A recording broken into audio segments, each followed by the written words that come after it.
Connecting the past, present and future is one of the threads which we find in the scriptural story.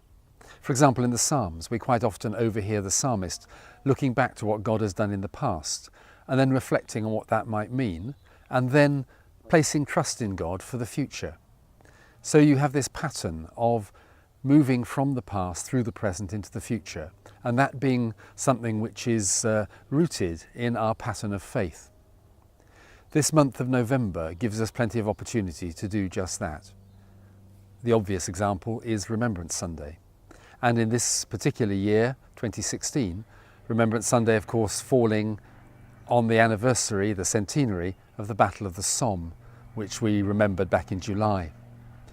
That battle has a particular personal resonance for me because my grandfather on my mother's side was in the Battle of the Somme.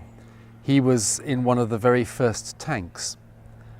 And as I look back now and I hear the stories, I realise that the fact that he came out of the First World War, out of the tanks in the Somme alive, was something really quite rare. And then you of course begin to reflect and think that if he hadn't, then I wouldn't be here.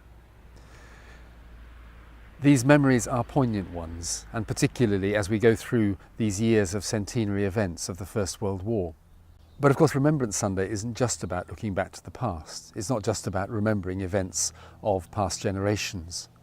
It's about learning from those events to shape our lives in the present, and it's also about how we shape the world for the future, for our children and our grandchildren and succeeding generations. That's the biblical pattern, drawing from the past, drawing from the experiences, from the assurance that God was present with us, and then placing our trust in God for the future, whatever it comes.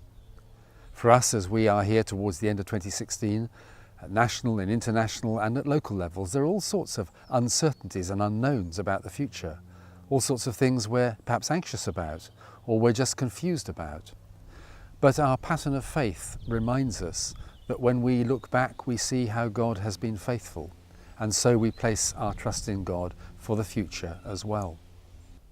November also holds some specifically Christian festivals: All Saints' Day, All Souls' Day. All Souls' Day, when traditionally, and it's marked perhaps more strongly in other countries, when people remember their own family members who have died and give thanks for them. All Saints' Day, when we look forward to our hope of heaven. And that, of course, is the ultimate forward look for us as Christians, to believe that our citizenship in heaven is assured, and we place our trust in God for that. So may God give you the faith which is based on his love for you in the past, and which gives you an assurance of your home in heaven.